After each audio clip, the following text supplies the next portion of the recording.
Hello, Mentioners! We have a treat for you today. This podcast is a recording of a recent debate between Mentionable Nick Peters and Dan Barker from the Freedom from Religion Foundation. Today's topic, does God really exist? I know, it's an unusual debate subject, but we'll see how it works out. Enjoy today's episode of The Mentionables Podcast. Years before leaving the Christianity in 1984. He and his wife, Annie Gaylor, are the current co-presidents of Freedom from Religion Foundation. Dan has written numerous articles and books, including Godless, God the Most Unpleasant Character in All Fiction, and Life-Driven Purpose. Dan is also on a very busy, he just mentioned to me this, he's on a very busy travel schedule. And this is, I think he said, his 8th state, or will be his 8th state, or go through 8 states over these past, this week and a few other weeks and stuff. So he's been on the road a lot. So that's Dan Barker. I read it wrong. Dan Barker. I'm sorry. It's been a long day for me as well. So Nick Peters. Nick Peters grew up in the Knoxville area. He attended a Bible college where he found out about apologetics. And this is where he fell in love with studying and learning about apologetics. He holds a bachelor's degree in preaching and Bible from Johnson's University and is currently pursuing his master's in the New Testament there as well.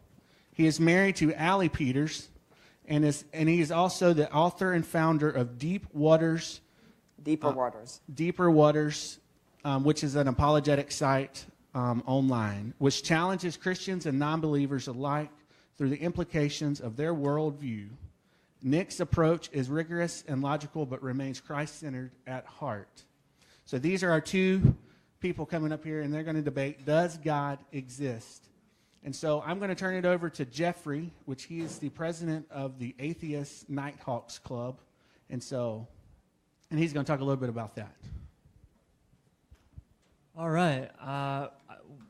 Welcome. My name is Jeff Burt. I'm the president of the Atheist Nighthawks here at the University of North Georgia's Gainesville campus. We are a chapter of Secular Student Alliance, and we are the best damn group on campus.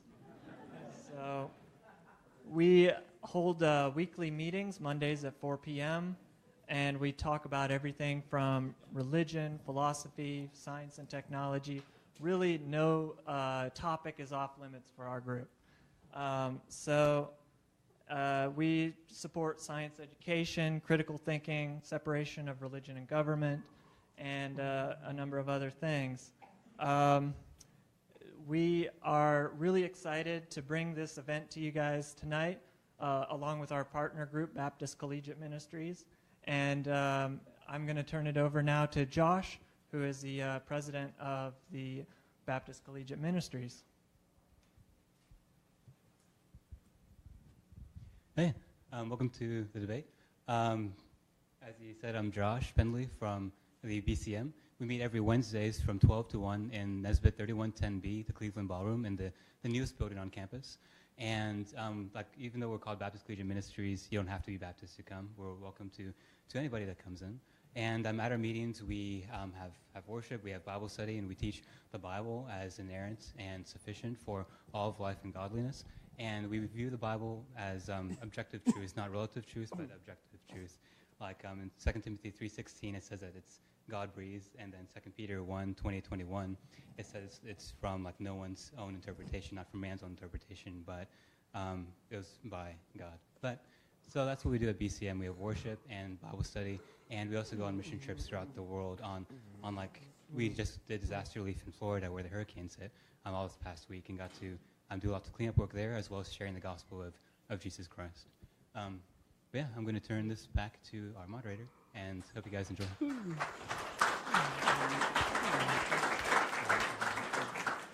Thank you, Jeff and Josh. And so we're about to get started. So Nick is up first with his opening statements. You have 15 minutes, and I will keep a timer over here and then prompt you guys when your time is up. I'd also like to stress something else Deeper Waters does is we also have a focus on disability. My wife and I both have Asperger's, and such. So that's a big drive for us. I'd like to thank several people for tonight. Everyone, people here for inviting us, Dan for agreeing to this debate and such. People who helped me with my presentation, Mike Lacona, Tim McGrew, Matt Levering, Dan Vecchio, Richard Howe, Trent Horn, Doug Beaumont. If there was anyone I've forgotten, I'm sorry. And, of course, my lovely wife, Allie, for being my support in everything that I do. We are here to discuss the question of God. I hope so all of you. This is really the most important question of any worldview. If I was presented with incontrovertible evidence that no being like the God of classical theism exists, I'd have to change every facet of my worldview practically. Likewise, I suspect if Dan were suddenly to be convinced that God really is there, he would have to change nearly everything he's been thinking.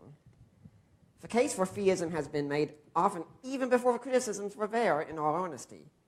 When our intellectual ancestors wanted to know the truth about what they believed, they tended to be quite thorough. About 400 years before Jesus, there was a man named Aristotle who could very well be the greatest philosopher and intellect that ever lived. There appears to be hardly anything he did not investigate and study. This doesn't mean he was right in all he said, but he's someone to take seriously. His contributions to logic, ethics, and metaphysics are still highly influential in contemporary philosophy. He did believe there was a God, an unmoved mover. His conception of God has contributed a great deal to the theological development of the three major Abrahamic religions. It's the concept of an eternal, intelligent creator and sustainer of our reality. It would be in the 13th century when a monk named Thomas Aquinas would take his philosophy and Christianize it. He wasn't alone in doing this. Muslims and Jews were doing the same thing, aside from Christianization. If you gathered with Muslim philosophers, with Jewish philosophers, and Christian philosophers, and have them all formulate a doctrine of God based on what can be known from reason alone without divine revelation, there would be a whole lot more head nodding than head shaking going on. I want to emphasize 3 different ways to know God exists tonight. There are indeed more, but these will suffice. I hope to explain them in the best way possible, as for many people, when one looks at the ways of Aquinas, at first glance they don't seem that impressive. The reason is Aquinas wrote assuming the reader had a thorough knowledge of Aristotelian metaphysics. Moreover, Aquinas wrote in a concise summary form, so his work often takes some unpacking. Once one has that, the argument gets much more persuasive. The first is the argument for motion. At the start, I want to make a point to you before you start going the wrong way with this. Let's bracket for the time being the Newtonian understanding of inertial motion. Motion for Aquinas is the actualizing of a potential, a process of intrinsic change that is more universal than locomotion, applying to changes of qualities, growth, and substance. Consider that while I'm saying this right now, your minds are thinking about what I'm saying. At least I hope they are. You could have been thinking about any number of things, but my words sparked thoughts in you. They actualized the potential to think something different. Any change of any sort is the actualizing of potential. If you stand up, you actualize potential to stand. If you reach over and whisper something to your neighbor, you actualize potential to hear a whisper. Change is one of the realities in the world that, while we may not be able to prove it, it's a lot easier to accept it than it is to deny it. Parmenides denied it, and his student Zeno did not think an arrow could move to its target. But we observe motion all the time. Unless we have strong reason to think otherwise, our observations of change are a powerful reason to accept the reality of change as a crucial premise towards proving there is an unmoved mover. Yet what is the cause of this change? Any change takes place because of something else moving it. This could be by direct or indirect means. If one of you had a book on the side of your chair suddenly fall, no one would say it just happened. It was forces of gravity or something of that sort that caused it. There's also something else in this chain, existing. Note I said existing, not existence. We have this idea that something is born to existence and it's done. It stays here by its own power. We know that's wrong. No one sitting here can say, I will myself to not exist, and suddenly vanish. A suicide could kill themselves if they wanted, but they have to use something else to do the job beyond their own willpower. We rarely stop to ask what it is that holds all of existing in place. We debate so much whether God exists that we don't pause and ask what it means to exist in the first place. What does it mean to be? Existence is so basic to all of us, but we know so little about it. If I asked any of you to get a jar and put some existence in it and bring it to me to study, you would not be able to do it. You could bring in existing things, but not existence.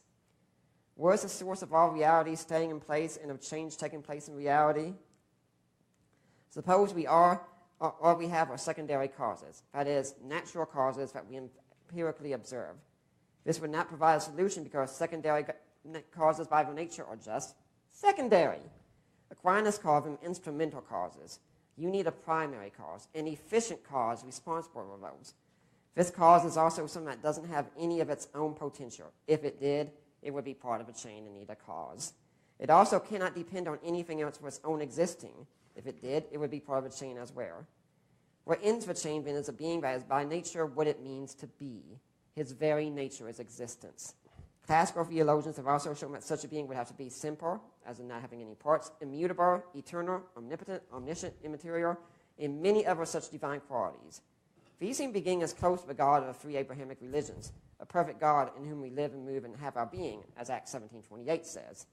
Paul understood that the God revealed by Scripture is also the God of a perfect being theology, which is what he preached to the Athenians when he revered the God of Abraham to be the divine source of all being, identified by Greek philosophers like Epimenides and Aratus. Syllogism. There is change. Change is a reduction of potentiality to actuality by something actually existing. The reduction of potentiality to actuality by something actually existing cannot regress infinitely as an accidentally ordered series. If a series cannot regress infinitely as an accidentally ordered series, then there is something in the series that changes the series in virtue of its own essential nature. So there is a first cause in a series which actually exists in virtue of itself. If something actually exists in virtue of itself, then it is essentially unique, metaphysically simple, omnipotent, unlimited, and possesses all potential forms abstractly, i.e. intelligently. Hence, there is something that actually exists in virtue of itself that is all those things which everyone calls God. Another way we can talk about it is the reality of goodness, truth, and beauty.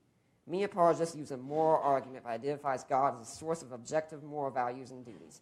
That's fine, but I really don't think it goes far enough. The moral argument discusses what are good actions, but it doesn't discuss what is goodness itself. Good actions are done towards a good end. A good end is something that is appropriate for the nature of a being in question. Note that this also implies that there is such a thing as a nature. There is a meaning to what it means to be a human, a squirrel, a rock, a dolphin, a planet, or any other such thing. There is something that all humans have in common, as do all squirrels and dolphins, or else we couldn't say all of them. What is the basis of its goodness? We speak of good actions, but perhaps before coming for this event tonight, you had a good pizza. Maybe in preparation, you read a good book. Perhaps later this week, you have planned a good date night with a significant other. All of these are said to be good in the sense that they represent what each of these things is supposed to be. Most of your girlfriends might not think it's a good date night if you just hang out with all your guy friends and play video games all night long. Sorry, hon. A far better date is to take her to a debate on the existence of God.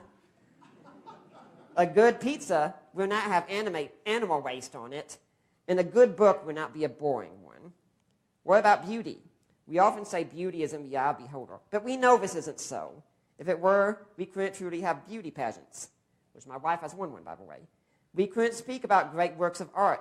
No man could truly say his wife is beautiful, and no amount of makeup would help in any way to make a woman beautiful. We could say nothing is beautiful or ugly, but thinking makes it so. But at that point, we are admitting there is no such thing as beauty. It's an artificial idea created. If we want to live in reality, why should we accept an artificial idea? What about truth? We know some propositions are true. 2 + 2 = 4. Sounds insignificant, but imagine what it means. Before any human being ever existed, 2 + 2 = 4. If you had 2 T-Rexes and 2 more came, you had 4 of them, even if no human was around to count them. Even in a fairy tale, you can think of pumpkins turning into carriages, but you can't think of 2 pumpkins getting put with 2 pumpkins and totaling 5 pumpkins. We could use several other examples. A triangle is an enclosed figure with 3 sides and 180 degrees. Contradictions can't be true. Even moral truths. It's wrong to light babies on fire with gasoline for entertainment purposes. These would be true even if all such things vanished. If we obliterated every triangle in existence, it would not change what triangularity is. All these propositions are also extra-material. They would dwell in the divine mind. If truth is what is, this mind would also be truth, as it truly is what it means to be. If beauty is that which pleases when experienced, this being would be the most beautiful of all. If goodness is that which all things aim, this being is a pinnacle of perfection and something all aim to be. In short, this is what we call God. Again, in the form of a syllogism, there are transcendental properties of truth, goodness, and beauty found in all beings. If there are transcendental properties of truth, goodness, and beauty found in all beings, then there is a supreme immanent cause of these properties as the highest instance of these properties. Therefore, there is a supreme immanent cause of truth, goodness, and beauty, which we call God.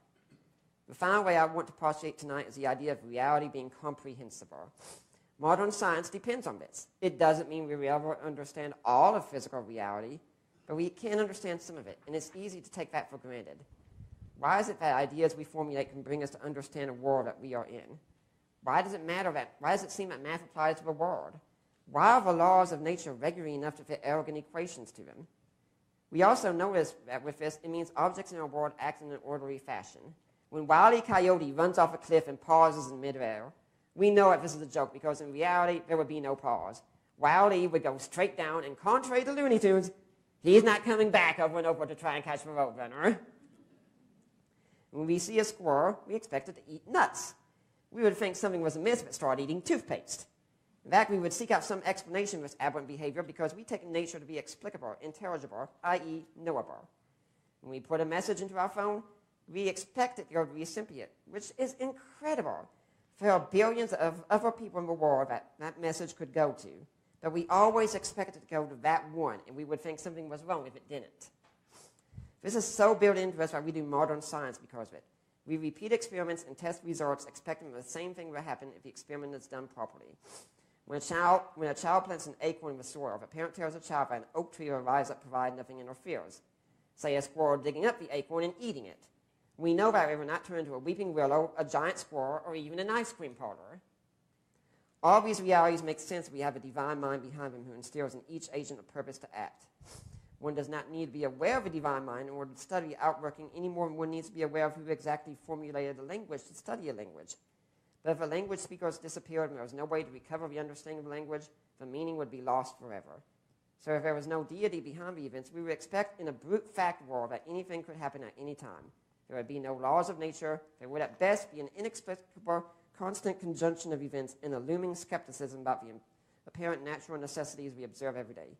Sure, we might observe a regular, seemingly intelligible world, but it would be built upon an inexplicable foundation, a foundation that ultimately cracks under the great philosophical question, why is there something rather than nothing at all? Another syllogism. Nature is intelligible, mathematically arrogant, and scientifically predictable. If nature is intelligible, mathematically arrogant, and scientifically predictable, this is either explainable in terms of some deeper metaphysical necessity that wills and orders natural substances to specific ends, or is ultimately based on brute fact. It is not based on brute fact, within the intelligibility, mathematical arrogance, and scientific predictability of the universe would itself be inexplicable and so unintelligible, which is absurd. The intelligibility, mathematical arrogance, and scientific predictability of the universe explained by some deeper metaphysical necessity that wills and orders natural substances to their specific ends. And we call this metaphysically necessary will God. Keep in mind, all of these are brief synopses. Each way has had numerous pages written on it, and due to time restraints, I have to keep things as brief as possible and also try to keep them as understandable as possible. My basic conclusion is that God is the best explanation we have for change in existing, the best explanation for beauty, truth, and goodness, and the best explanation for our ability to understand reality. There are three arguments I suspect Dan will use to make his case. The first would be that he would point to several activities he believes are wrong on the part of the God of the Old Testament. Problem is that Dan could be entirely right in all those, and yet God still exists. None of them count as a refutation of theism. At best, Dan's arguments would be a refutation of biblical inerrancy, or that the God revealed by my arguments was not the God of the Abrahamic faiths. Another is a problem of evil. If there is a good God, why is there evil? This is a good question, but the problem has been resolutely answered by philosophers such as Alvin Plantinga and Clay Jones and others. Most atheistic philosophers today will even admit there is no logical contradiction between the existence of God and the reality of evil. Some still say that the evil we see in the universe does make it possible that God does not exist. But as Rabbi Benjamin Sindro said in his debate with Dan Barker in 2011, as a believer, I have to explain unjust suffering, but the atheist has to explain everything else. The problem here is that this is an internal critique and it treats theism as it is. One accepts the claims of theism for the sake of argument to show why they are inconsistent or improbable. Yet evil does not refute any of the arguments that have been presented. One cannot say an argument reaches a conclusion. Nick, your time is up. Okay. All right. Thank you, everyone.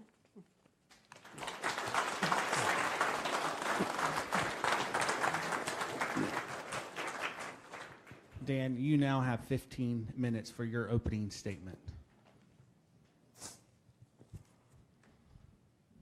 Thank you, Nick. Very articulate. Thank you, Atheist Nighthawks. Thank you, Baptist Ministry. During my rebuttal, I will respond to Nick's remarks. I used to preach, as you know, that God exists, but after a lot of reading, a lot of thinking, I eventually saw the light. I threw out all the bathwater, and I discovered there's no baby there. I write about my story in the book, Godless. And I will tell you why tonight I don't believe in a God. But really, if God exists, why are we having a debate about it? Why does this all-powerful God need arguments and proofs? Why not just reveal himself to me directly and to you directly? Is he too weak to speak for himself? This all-powerful God needs Nick to argue for him using just words. I offer this very debate tonight as one evidence against the existence of God. Nobody knows if a God exists. Nick doesn't know it. If he does, then I would know it too. What Nick has is a belief. It's theism, is the belief in a God. Theism is not knowledge. It is faith. The Bible even says in Hebrews 11:6, he who comes to God must believe that he exists. Belief is not knowledge. Atheism is the lack of that belief. Atheism just simply means not theism or not belief. If the religions of the world were a list of TV channels on a screen that you could pick, there's Buddhism, Hinduism, there's Catholicism. If there was a huge list like a menu, atheism would not be on that list. Atheism is the off button. Atheism is none of the above. There's that old joke that if atheism is a religion, then baldness is a hair color. Or, as Bill Maher said, abstinence is a sex position. So it follows that I don't have the burden of proof tonight. I don't have to prove anything as an atheist. In any debate, in any trial, the one who makes the charge has the burden of proof. All I have to do tonight, as the defense attorney, is to show reasonable doubt. I'm an atheist because, first, there's a lack of even a coherent definition of a God. Most believers, for example, say God is a spirit, but what does that word spirit actually mean? It's never been defined in positive terms. If you can't define what these words are, you may as well say God is a flisterdoodle. Many definitions of God contain mutually exclusive characteristics, such as omniscience versus omnipotence, or omnipotence versus omnibenevolence, or free will versus omnipotence, free will versus omniscience. In my book, Free Will Explained, I discuss the free will argument for the non-existence of God, F-A-N-G, FANG. If you know the future, you cannot have free will. You can't make any decisions because the future to you is fixed.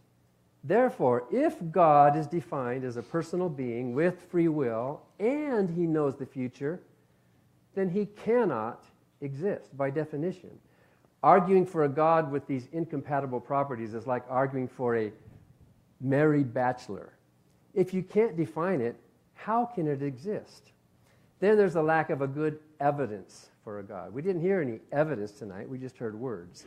If there were good evidence for a God, think about it. By now, someone would have won the Nobel Prize for pointing out the existence of some hitherto unknown force in the cosmos.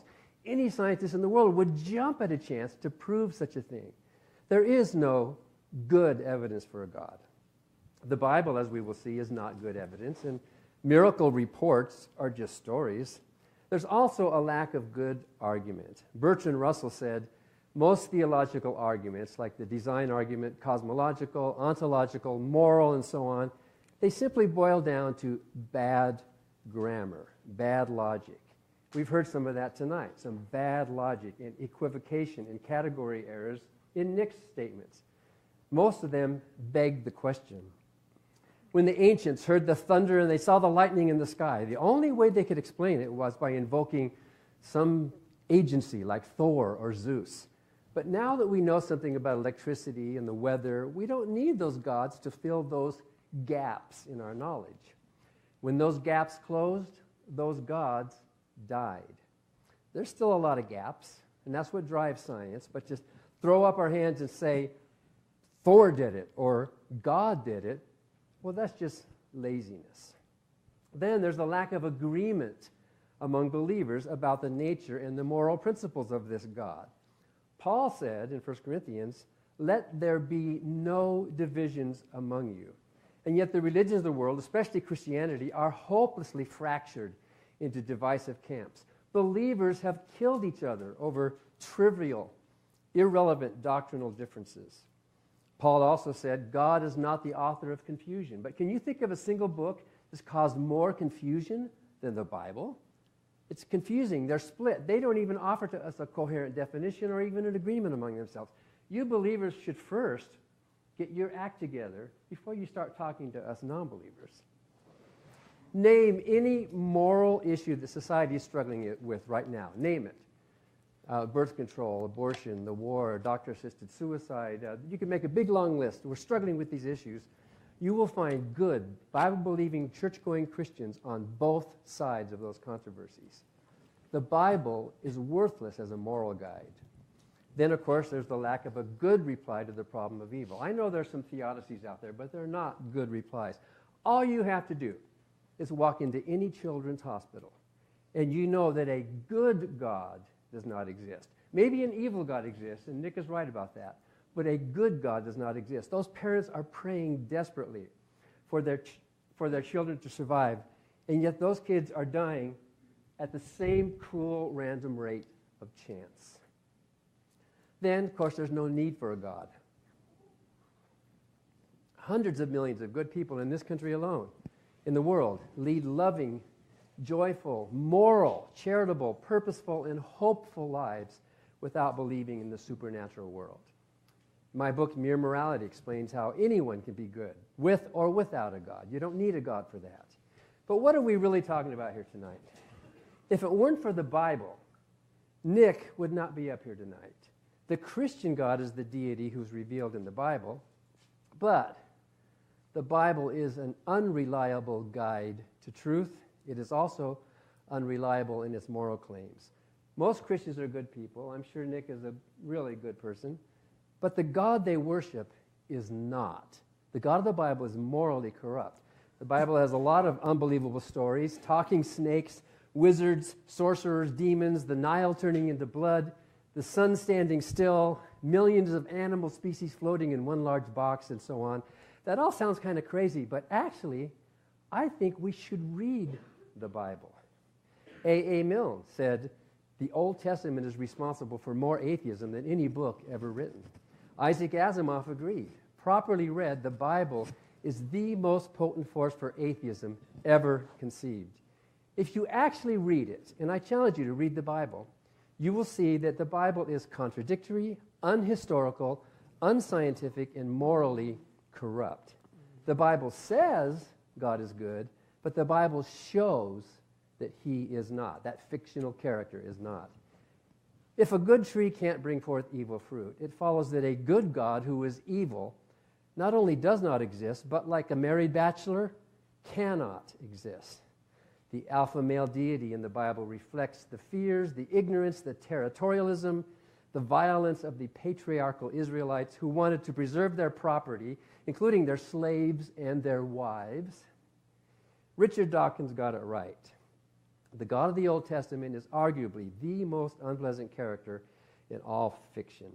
Jealous and proud of it, a petty, unjust, unforgiving control freak, a vindictive, bloodthirsty ethnic cleanser, a misogynistic, homophobic, racist, infanticidal, genocidal, filicidal, pestilential, megalomaniacal, sadomasochistic, capriciously malevolent bully.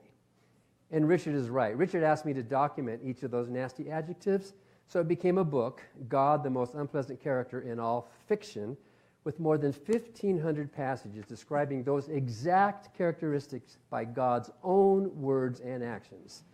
Here's just a few examples. God is an ethnic cleanser. You shall drive out all the inhabitants of the land, for I have given you the land to possess. Utterly destroy all that they have. Do not spare them. Kill both man and woman, child and infant. This is God speaking. God is genocidal. You must not let anything that breathes remain alive. You shall annihilate them. So they utterly destroyed the men, women, little ones of every city and left none to remain. There are dozens of passages like this in the Bible where God commanded, condoned, or committed genocide. God is unjust. I, the Lord your God, am a jealous God, punishing children for the iniquity of parents. That's just wrong. That is morally wrong. God is homophobic.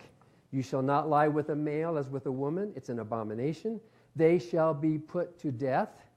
Their blood is upon them. That should settle it right there. If the Bible says homosexuality is wrong, as it does, then the Bible is wrong, not homosexuality. Those bigoted men who wrote those words were cruel and violent. God is capriciously malevolent. Now, there's Job with his friends. Here's the most damning verse in the entire Bible, Job 2:3. The Lord said to Satan, have you considered my servant Job? You incited me against him to destroy him for no reason. God confessed he tortured a good man and killed his children for no reason. That is senseless, first-degree murder and mayhem, and yet Nick worships this malevolent God who would do something like that. God is aborticidal. Because she has rebelled against her God, their little ones shall be dashed in pieces, and their pregnant women ripped open. That's the God of the Bible. May the Lord cause you to become a curse among your people when he makes your womb miscarry. God is neither pro-choice nor pro-life in the Bible. He's the greatest abortionist in history. Well, what about Jesus? Wasn't he nicer than the Old Testament monster? Well, Jesus said, I and the Father are one. The Father's in me, and I'm in the Father. I think the New Testament is a big missed opportunity. Jesus should have said, I apologize for my dad. He was a bloodthirsty, sexist jerk. Instead, Jesus said, whoever's seen me has seen the Father. If this cartoon villain really did exist, he would not be worthy of my admiration, much less my worship. The God of the Bible describes himself, actually, as evil. I don't have time to go through them all, but in the Bible, God says, I make peace, I create evil. Thus saith the Lord, I will bring evil upon this place. There are verses and verses all through the Scripture showing God explicitly committing evil. An evil, evil Lord doing evil things. In his own words, evil. And look at that last verse. Shall we receive good at the hands of God, and shall we not receive evil? In that same verse, God is portrayed as both good and evil. He's a married bachelor. He also describes himself as a terrorist, and there's no time to go through all this, but there are dozens of passages where a terror from God fell on the cities. Terror, terror, terror of God, all through the Bible. Hide from the terror of the Lord. So in the Bible, God calls himself an evil terrorist by his own words. Those are not my words. Since God is described as an evil good person, it follows that the biblical God, at least, cannot exist. Those passages I read are just a tiny sample, but you don't have to buy my book. You can find them for free at unpleasantgod.ffrf.org. Jot that down. You can find all those verses and more. I haven't mentioned the contradictions. Something's passing here. The historical and scientific mistakes. I wish we had time for all that. But we've seen enough to ask this simple question. What do you think is more likely? That the Bible is the product of an immaterial, supernatural, transcendent creator, or that it's the product of patriarchal priests and fearful prophets? Since there is no coherent definition, and there's no good evidence, and there's no good argument, and since there's no agreement among believers, there's no good reply to the problem of evil, there's no need for a God, and since the biblical God in particular is discrepantly good and evil, it makes perfect sense not to believe in the existence of such a creature. So you're the jury. My job is just to raise some reasonable doubt. His job is to prove that God exists. He's given us some words, and during rebuttal time I will show that there are many logical and category error and equivocation mistakes in some of the things you said tonight. Aristotle was brilliant, but you admit he got a lot of things wrong, and you repeated some of his errors tonight. So let's wait till the end of tonight, and then we'll ask the jury for a verdict. Thank you.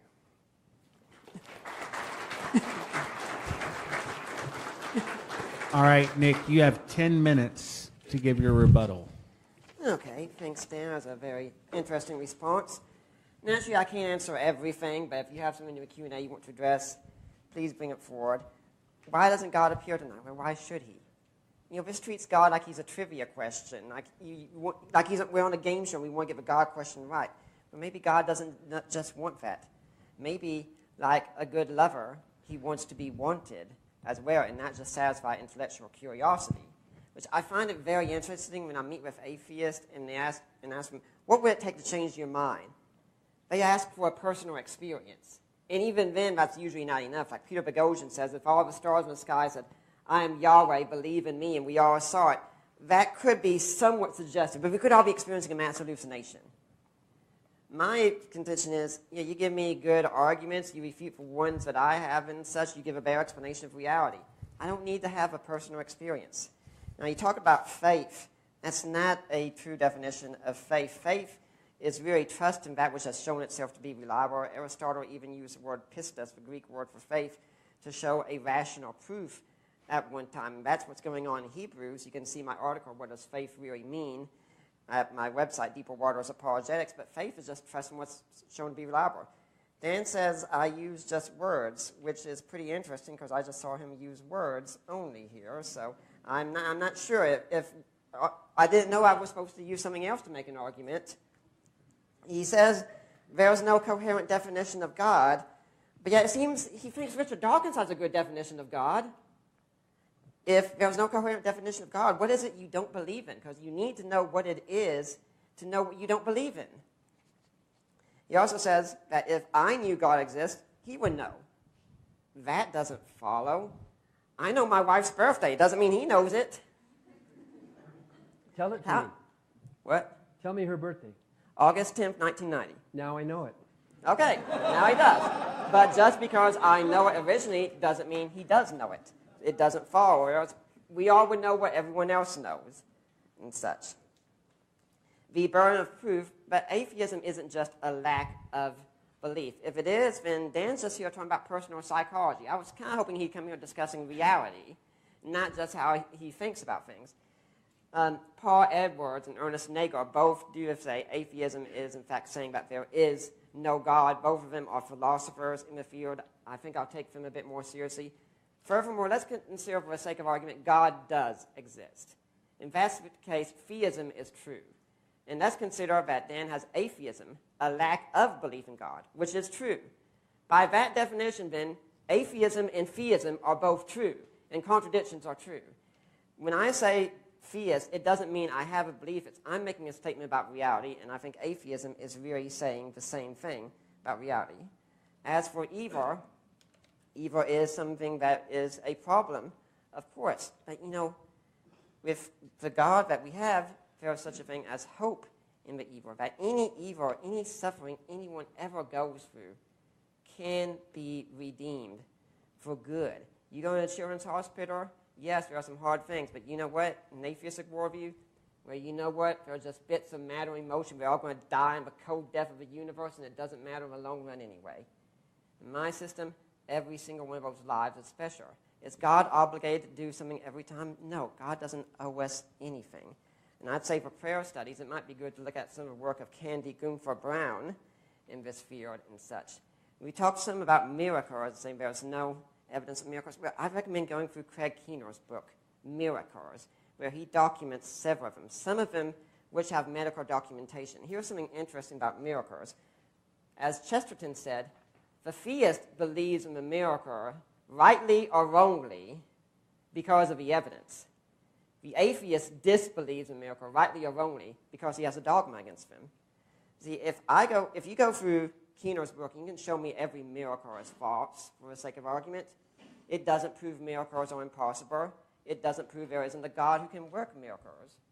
But if you go through and there's one miracle in there, one true bona fide miracle, then there's a problem. I mean, I think Dan Barker's even encountered this with him praying for a man who was mute one time and regained his voice. Things happen sometimes. He also talked about this idea of supernatural. I don't know what he means by that term, because to me it's kind of a meaningless term. I prefer to speak of extra-material realities, but supernatural kind of treats nature as a given. It's not. He spoke about creating evil. The Hebrew word there is la, whenever it's used. It does not necessitate evil. It can mean suffering, calamity, things of that sort. Isaiah 45:7 is a good example. Light and darkness are parallels and opposites. Peace, calamity. I'd also encourage you that many of the statements that you see in the Bible, they come in the form of a suzerainty covenant, where a vassal would make a covenant with the people that he would be their sovereign, their master, and they would in turn give their loyalty to him. Everyone in the ancient world understood this. And for more information on this kind of thing, I'd recommend reading some of the best material in Old Testament scholarship, including John Barton just had an excellent book come out, Lost World of the Torah, very good, and a ebook that I co-authored, Groundless. And if anyone here wants it, to get in touch with me. I will make sure you get a copy, no charge to me whatsoever. As for the whole thing about science, I have no problem with science. I love science. In fact, you know who else did? Middle-aged Christians. In the Middle Ages, Christians loved science. They were doing the science. And if someone says, well, these were the Dark Ages and such, I recommend you read the atheist historian Tim O'Neill sometime. He even has a website, History for Atheists. And one of his main goals is to show, no, the Middle Ages were not the Dark Ages. They were actually a time of great scientific advancement, and we stand on their shoulders right now. Even things like, say, the mean speed theorem and such, they were used back then. They were formulated back then. The Numbers 5 statement, for instance, that he brought up, that was to show a woman was innocent. Otherwise, a husband could have done what he wanted in most other cultures. This was a way for her to be justified before the public about anything that have happened. And as for Job, I want to ask, what is the purpose of Job? If someone thinks the purpose of the book of Job is all about explaining evil and why good people suffer, you're wrong. You can read the whole book. You're not going to get an answer. Job is really asking one question. Why serve God? The accuser comes before God and says, you know what? Of course this guy serves you. Look, he's got money. He's got wealth. He's got everything. Why would he not? And this is an honor-shame challenge. And honor-shame is really fundamental to understanding the word of the Bible. And what God says is, okay, you think that's why he serves me? Let's see. And that's what happens. In the end, Job is vindicated. And who gets shamed in the end? His three friends who claim to know everything and be so right. And they had to go before Job himself and say, please give us forgiveness so that God could heal them again. And in the end, Job gets everything back double except his children. Why? He never lost them. His children are there for him. All the suffering we go through, it's temporal. Something in atheism is like death and suffering are the worst thing that can happen to someone. They're not. Many of us have gone through the crucible of suffering, and we have been the better for it. Look back at your own lives. Most of the best lessons that you have learned in your life have come at the cost of suffering. Much of what I've gone through, I've learned through suffering. And I do know this in the life of a disabled person. So some of you might have seen me, some of you have seen me, one of the things I'd like to do a lot is run. Why do I do this so much? Because right back here I have a steel rod that I got when I was 15. When most kids were learning how to drive, I was learning how to walk again. And it's something I don't take for granted. And part of the problem I think Ant has is he's got really an emotional argument against God. Pretty much God doesn't exist because he does things I don't like.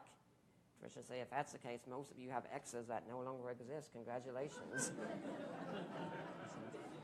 But notice I even uses good and evil over and over. What is the foundation for good and evil? That's a question that has been asked. In this case, he's kind of doing the Looney Tunes thing and sawing a branch off of a tree that he's sitting on, and we all know what will happen when that branch falls. Now, he also talked about the Nobel Prize, someone who have won it yet, and what? Philosophy isn't one of the subjects of the Nobel Prizes. Okay. Nick, your time is up. Okay, thank you.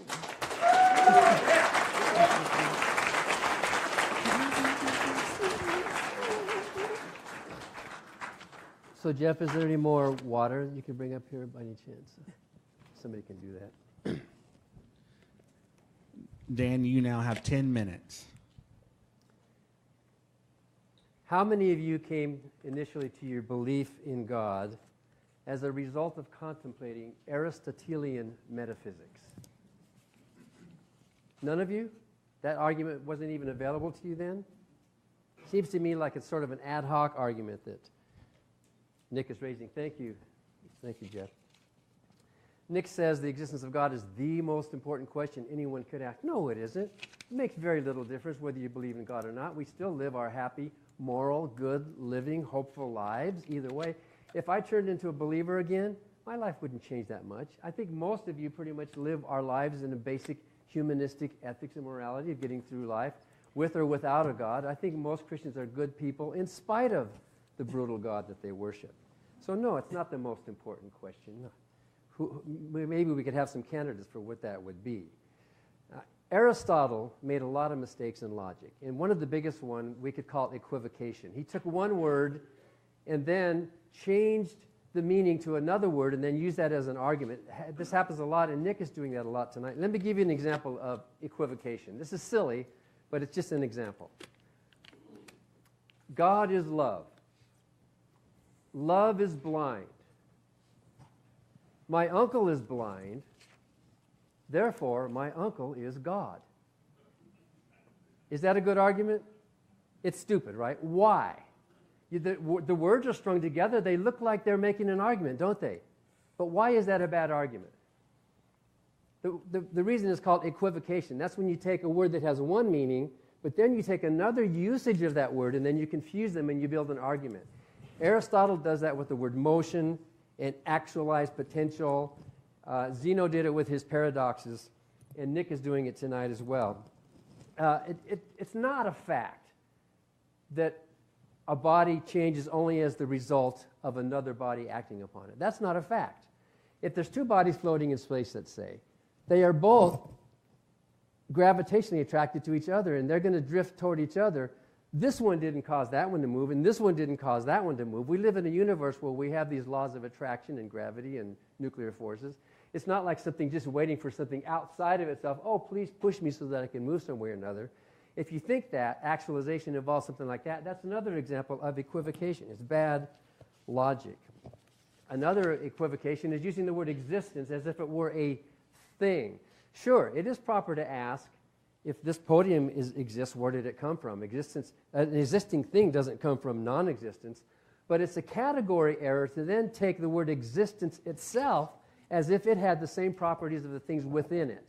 That would be like saying all members of an orchestra are playing in harmony with each other. Therefore, all orchestras are in harmony with each other. Is that true? What's the mistake? It's called a category error. You're taking a finding from one level, and then you're raising up a level and trying to apply that finding from this level to a higher level, and thinking that you have said something significant when you have said nothing at all. Orchestras don't necessarily play in harmony with each other. It's a category mistake to do these kinds of things. So sure, we learned some things about existence and non-existence things within our universe, but to take the universe and existence as a whole and then try to apply that same principle to it, that's a logical mistake, a category error. With the same thing with the word cause. Nick says that this God who created everything has to be simple. But if God's mind is simple, then it can't have a thought, because thinking is change.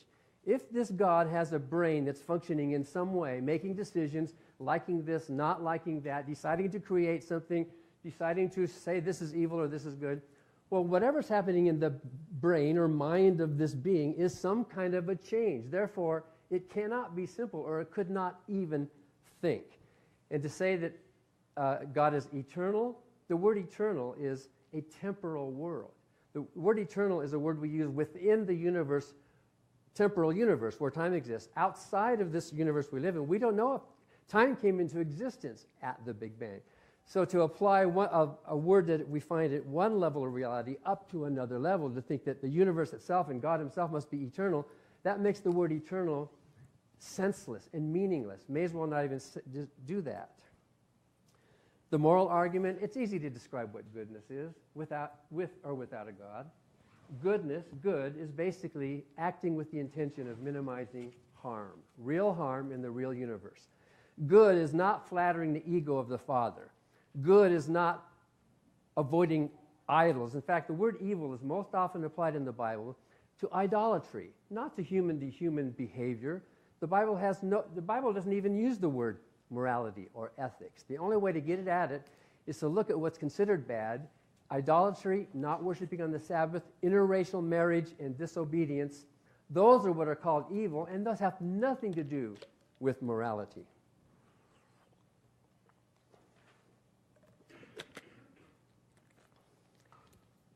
Two plus 2 equals 4. Nick says that before, in the age of the dinosaurs, that was still true. That's not true. 2 plus 2 equals 4 is a concept that resides within a functioning mind, either biological or perhaps computer mind. When the dinosaurs existed, 2 plus 2 did not equal 4 unless somebody was there to say 2 plus 2 equals 4. Let me give you an example. Suppose I have a table with 2 apples on it. And then I put 2 more apples on the table. How many apples are there? No. There's billions of apples. In order for that to make sense, you have to have a concept of just limiting to this table. Something, if there's 2 apples here and 2 apples there, the dinosaurs are going to see apples. But it's only when you have a functioning mind that does a mathematical function like that then you can say something meaningful like 2 plus 2 equals 4. You have to say 2 apples on this table plus 2 apples on this table. That's a concept. That's not a reality. So 2 plus 2 only equals 4 inside the concept mind. It is true that if we went back in time to the time of the dinosaurs and started using our conscious mind to do that, we would conclude that 2 plus 2 equals 4. But it's not a concept that exists outside of our minds. That's another category mistake. That's assuming that because we have a concept, it's called reification. Somehow a concept becomes a thing that exists forever. Talking about transcendental properties in order to prove the existence of this God is begging the question, because the word transcendental means to go above and beyond nature. Let's use that instead of supernatural. Transcendental is the word you would prefer to use. But that begs the question, because if you're using transcendental properties as an argument for your God, well, that's the very thing you're trying to prove. If you're assuming that there are things that are truly transcendental, well, that's begging the question, because that's the thing you're trying to prove in the first place, that there is this realm up there within which this being exists. The Hebrew word ra in Isaiah 45:7 means evil. It means moral evil. It's the same word used in the Garden of Eden when they shouldn't eat from the tree of good and evil. And most often ra means moral evil. And in fact, in Isaiah 45:7, you can see the contrast there. Even if it only means calamity, let's say you're right, it only means bad. Well, that's still bad. The God of the Bible is still doing bad stuff, whether you call it evil or calamity or whatever. It doesn't make him any better of a person. When you talk about reality being sensible, I think that's showing that it's kind of like the design argument. It's kind of backwards thinking. Look at how sensible the universe is. It's kind of like the guy who's amazed. How did they get all these rivers to flow right along the state boundaries? How did they do that? That must have been amazing design. The expense and the engineering of it. How did they do that? Look how sensible that is. Well, that's upside down, backwards thinking. It's like looking through the wrong end of a telescope. Obviously, when we have brains that are contemplating the universe we live in, it's going to look sensible to us. We're going to think it's the other way around. Theistic thinking has everything upside down, like it's top down rather than bottom up. And I wrote a whole chapter. I don't know how much time is left, but I wrote a whole chapter about nothing coming from nothing. And in my book, Life-Driven Purpose, which is the opposite of purpose-driven life, I have a chapter called Much Ado About, showing there's this whole argument about nothing and nothingness actually not only begs the question, but also creates that same category error, talking about nothingness and somethingness as if those properties would apply to the general concept. That's a mistake in your thinking, Nick. It was a mistake in Aristotle's thinking, and it's a mistake in the thinking of a lot of theists. So you offer then, at the end of all this, words. By the way, you have the burden of proof. I don't. The defense doesn't have to provide any physical evidence. The prosecution does. The prosecution has to show the photographs. Here's the murder weapon. Here's the dead body. Here's actual evidence that has to be proved. You can't just convict somebody just with words. So I don't need to come up with any evidence for the non-existence of a being that you are Dan, your time is up. Exists. Thank you.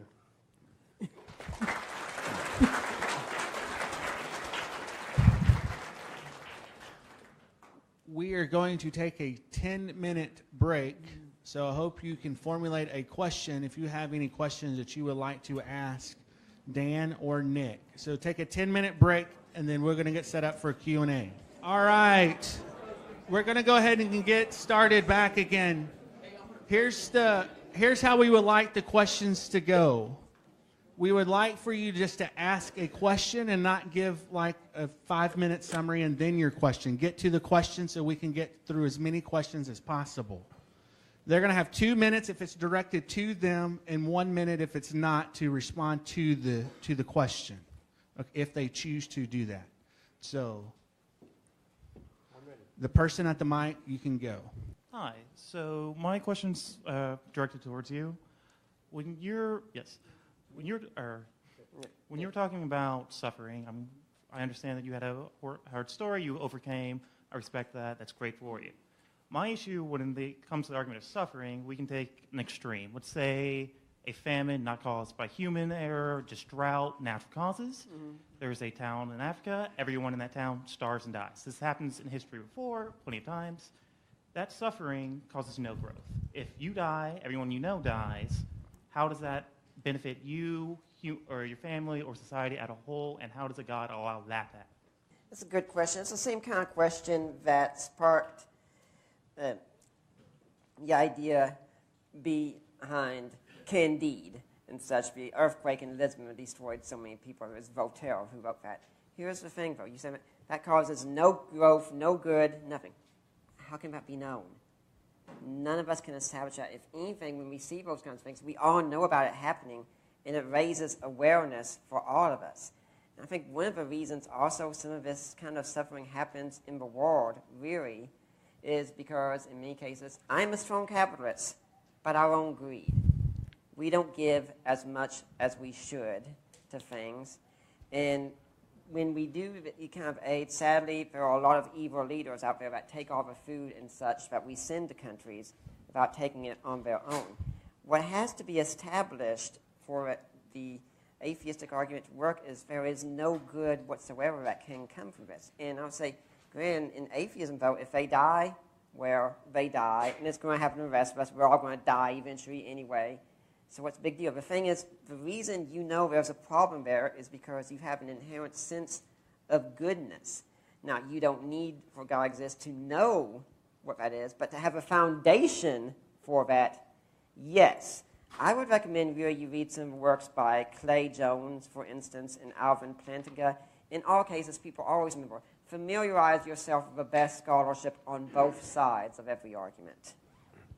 So God is causing earthquakes and tsunamis and diseases and disasters and famines so that other people can learn a good lesson from that. That's what you're saying, basically. No. That's what you just said, that there would be some good to come from it. With that kind of thinking, you have no basis for morality at all, because anything then could be good. I would challenge Christians to name something that would actually be really bad, other than what the Bible says, and you're misunderstanding Job. The book of Job Sure, it's about obedience because the people who wrote that book wanted them to be obedient. But the point of my argument with Job is that God himself admitted that he destroyed him and he killed his 10 children who were not replaced, by the way. 10 new ones came along. He said he did it for no reason. There's no moral lesson in the book of Job at all. Look at it. The only moral lesson there is God's powerful. He can do what he wants. Shut up and just praise him. That's all there is in Job. Next question. Yeah, this question is for both the panel. If there is a God, why would he tolerate, or some might argue, encourage his human creations to commit war, genocide, and just wreak death and destruction in the world? Thank you. Thank you. Who do you want to take that first? I was aiming at both of you guys. Well, I think it's aimed at you. Yeah, I figure I'd take it first. Well, it depends on the cause.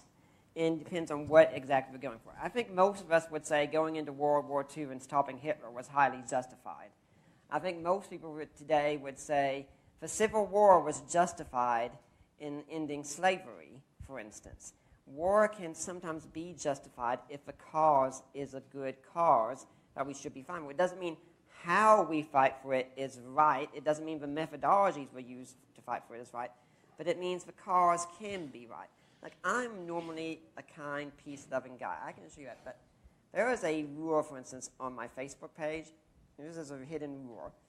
If you disagree with my wife on something, that's fine. You can argue with her all you want and such. But if you dare show up and insult her, you will know what war looks like at that point, because I will show up and my claws will come out entirely, and I will have no mercy. I think some think war is allowed because there are evil people in the world, and evil people do need to be stopped sometimes. Not all wars are right, but some are. I mean, the Crusades, for instance, when they first started off, they started because Jerusalem was being besieged by Muslims, and the people were being killed and enslaved and everything else. And Mary said, give us help. I think most of us would agree that's a good cause for help. Did everything go right after that? Well, no, sadly. But it depends. If we say all war is wrong, I think we have a problem, because then we have to say World War II was wrong, the Revolutionary War was wrong, the Civil War was wrong. If we say all war is right, well, then anything becomes justifiable. It depends on the action itself, the desired outcome of the action, and why we're doing it in the first place. If the concept of a just war is meaningful, and I'm not going to argue that, it would be with the intention of trying to minimize overall harm. It would not be with the intention of trying to maximize overall harm. I think you agree with me that a defensive action, if somebody's attacking you in your home, you have the right to defend yourself with the minimal amount of force required to stop the threat. But the God of the Bible committed genocide with the intention of maximizing overall harm. It wasn't because those Canaanites were any worse than the Israelites. He said, kill them all, the babies, the children, the animals, everything. In fact, Saul was chastised for keeping a few animals alive, and he lost his kingship over that. So he was clearing out that whole ethnic cleansing so that his bride, the Israelites, would have a love nest to live in where they would worship him and him only, like an abusive, controlling husband that says, you look at me, don't look at any other idols. He's a jealous, mean, genocidal God. Maybe your argument has some sense today if we are defending ourselves against an aggressor, obviously.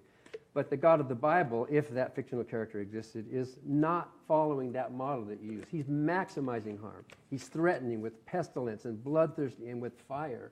So in my opinion, with the moral judgment that I have, he's not worthy of my admiration. Hi, I have a couple of questions for both of you. First of all, I want to give both of you the respect for being here. And number one, the guy with the brown outfit and the glasses, I didn't get your full name. Could you please repeat that? Nick Peters. Nick Peters, thank you. I have a question for you and Dan Barker. First of all, for you, Nick. Number one, if there is a God, why did he allow the 6 million Jews to be murdered by Hitler? Mm-hmm. You know, we have something interesting. Let's suppose, for the sake of argument, I don't know on a particular evil. Here's what you've proven by that. You've proven I'm ignorant on a particular evil, but I don't know everything. And if you wanted to know I'm not omniscient, my wife's sitting right there. She could tell you I'm not omniscient very quickly, in fact. why did this tragedy happen? Because there were evil people, and I don't think it's God's responsibility to step in and do everything for us like that. We can't have this idea that God has to do everything. We're the ones that we're told to go out there and do the work to stop evil, to spread the good news of the kingdom and such, and not tolerate it when evil people rise up. There was the old question of someone asking, I'm going to ask God when I get to heaven why he didn't do anything about all the evil in the world. And the Republican, I'm not going to ask him that one because I think he's going to ask me the exact same question. Evil itself doesn't disprove the arguments, but all the evil does show that we want something to change. We have an idea of how the world should be different. C.S. Lewis's argument, problem of pain and such. Again, I recommend reading Clay Jones, but remember, if atheism is true, those Jews died a meaningless death anyway. But if Christianity is true, a lot of good can come from that. We've since learned a whole lot. We don't want to repeat that evil and such, although I think we are repeating it today with abortion, sadly. Look at some works of Viktor Frankl and Corrie ten Boom coming out of the Holocaust and all the things that they learned from it and such. So that would be my answer. And you have a question for Dan? Well, I would just say to you, Nick, that is not nice to say that they died a meaningless death. But anyway, going on to Dan Barker.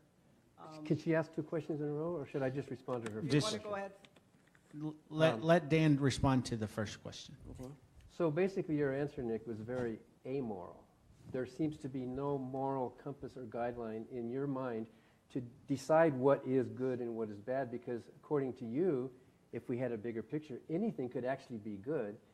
If I were a good God, I would have stopped the Holocaust. If I were a good God, I would have given those 9/11 pilots heart attacks or something. Suppose you were standing there, Nick, on 9/11. Suppose with no risk to yourself, you could have stopped 9/11 from happening, or the Holocaust. Suppose you could have. Would you have done it, just as a human being? Yes. Yes, you would have. So by not doing it, when you had the ability to do it, aren't you complicit in the act? I would have stepped in. I would have done something good about it.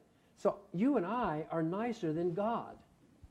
Yeah, exactly. And this is a very simple question, if I can just ask this one thing to Dan Barker. I have a real problem with Facebook when everybody dies on Facebook, family, friends, and everybody says, well, they're going to heaven. There is no heaven. So what would be a good response, Dan Barker, to these people on Facebook? I would say let them think that. It gives them some comfort, even though it's not true. I say condolences, but what would you Yeah, it gives them some comfort, but unless they're asking me for my opinion. But a lot of believers find comfort in their faith. Hindus do, Muslims do, my Native American ancestors found. So it's only if they want to know what we think that we would. I don't think we should be pushy and interfering in people's grief like that. So thanks. Thank you very Can much. I respond to that? Yes. And part of what's going on also with Dan, I think it's Dan's got a concept called theistic personalism, where God is just a big person like the rest of us, and God has moral responsibilities like the rest of us. But he doesn't. Morality is when someone does what they ought to do, but there is no ought. You're not saying everything is good. Scripture itself argues against that, but everything can be used for good. And to clarify, definitely no one has said the deaths of the Jews are meaningless. I've said if there is no God, I think everything ultimately will be meaningless. But because there is a God, every single person, every single human life, even life in the womb itself matters. Each human being is worth more than the universe itself. Next question. For Mr. Barker, it's fascinating to me that you were in the evangelical community for 17 years and walked away. And I know you said it was research and papers, but was there a pivotal thing that happened in your life that personally made you walk away, or was it just, in your view, logic, or was there some moment in your life that made you say, that's it, I'm done with this? Because obviously you were a true believer, I'm assuming, and then something had to happen that made you walk away. I'm curious as to what that event was. A lot of people say to me, Dan, if you were a true Christian, you never would have left. But I argue, and you can read it in my book, Godless, that if I was not a true Christian, then nobody is. If I was not a true believer in Christ, then neither is Nick. Because the Bible says you shall know them by their fruits. You don't judge. You don't decide who is and who isn't. and my life exhibited all the fruits of the Spirit and all that, and people were getting saved, people were in the ministry today. It felt great. I believed, I prayed, I saw what I was convinced were answers to prayer. And it was 19 years that I preached total. And there was no one thing. You know, people always ask me that. What was the one thing? As if we fixed that one thing, I'll go back to being a Christian again. It was like a process. It'd be like asking you, when did you grow up? You know, you could probably point to a general period. I asked that question once at a Unitarian church. When did you grow up? And a woman in the second row said, I remember the exact moment, but I don't remember his name. In any event, there was no one thing. It was a gradual process of learning. I went from fundamentalist to more of a moderate Christian to more of a liberal Christian until finally, as I say, dumping out all the bathwater. There's no baby there. There's no reason, no good reason to believe in this God, and no need for it. So I guess if you ask me for the biggest reason, I would say the Bible. Reading the Bible, where do you draw the line between what's metaphorical and what's literal?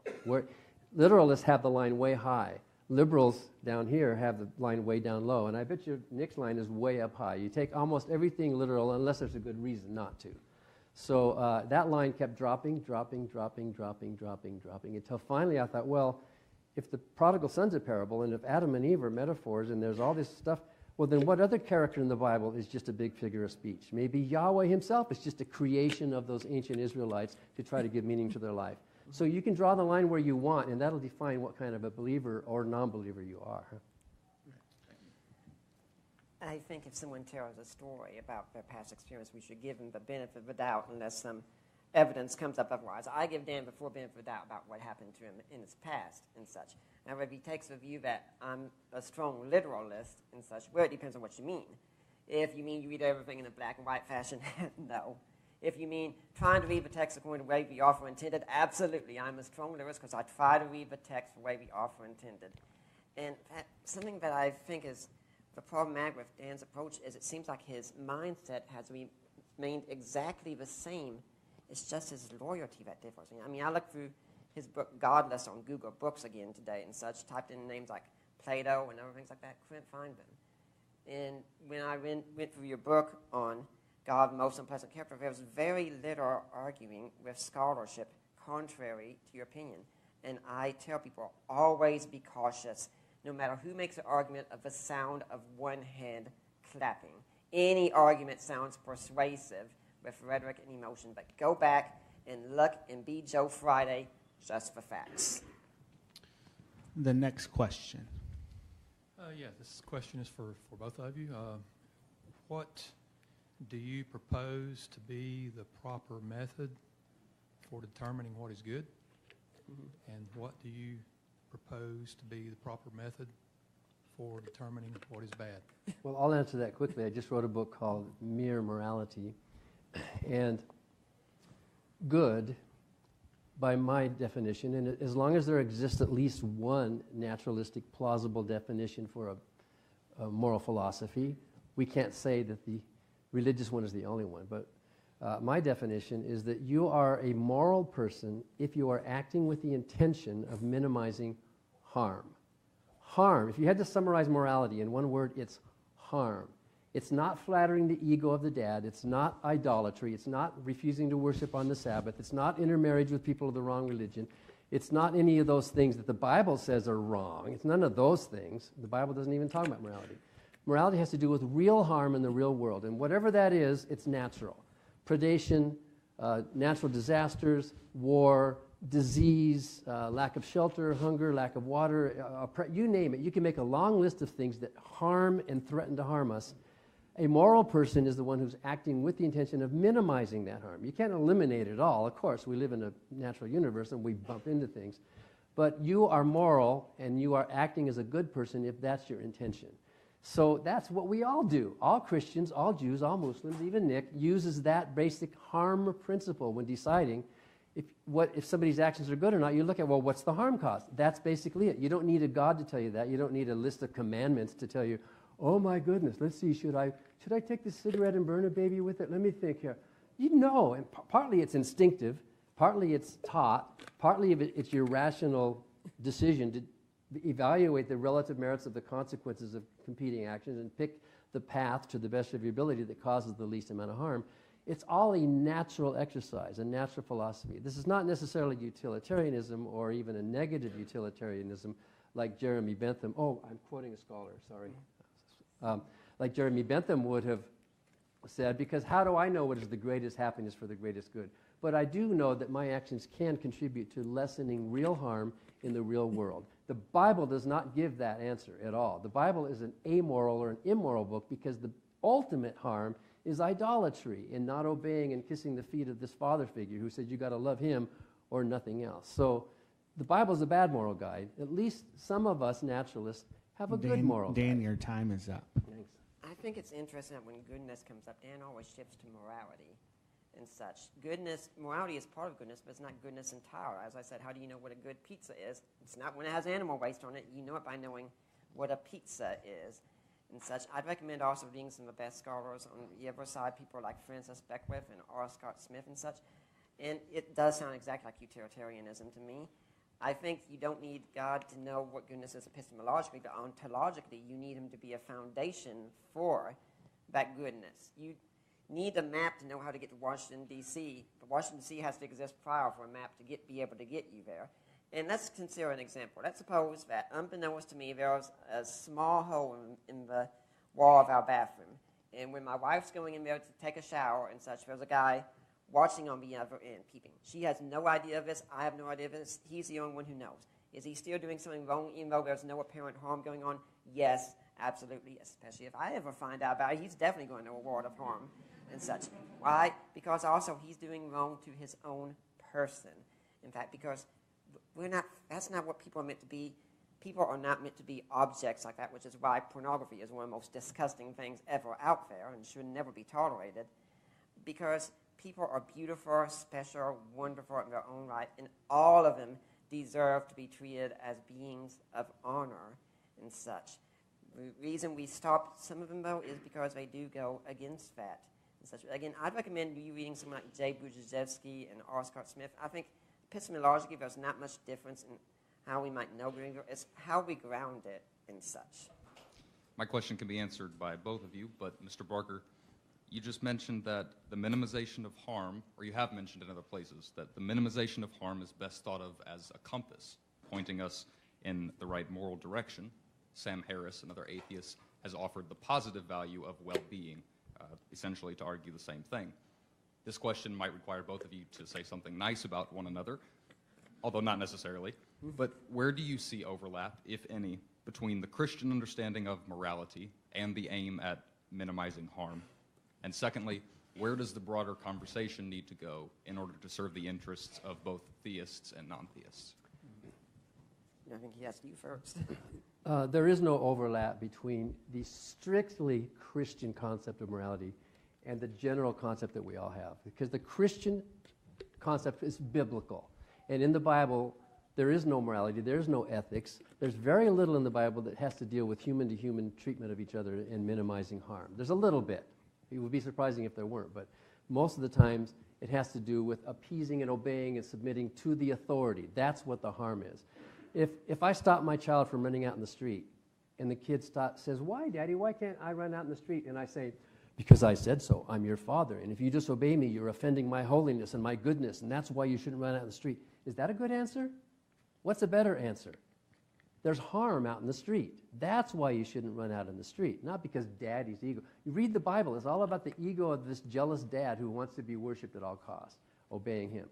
So did I lose my train of thought here? There was something else you said in your question. The second question was, where does the broader conversation need to go in order to serve the interests of both theists and non-theists? Okay, so I think in my book, Mere Morality, I think we strip out religion. C.S. Lewis would not have done that, but if you strip out religion, it's non-essential because you find good people in all religions. I think most Christians are good people. I think Nick's a good person, but it's not because of Christian principles, it's in spite of Christian principles. The Bible nowhere lays out a moral philosophy at all, utilitarian or otherwise. The whole thing is obedience. So I think the common ground here is the fact that in our daily lives, we're all basically doing the same thing. We're trying to get through life with a minimal amount of harm. That's what we're trying to do. Less violence and more understanding.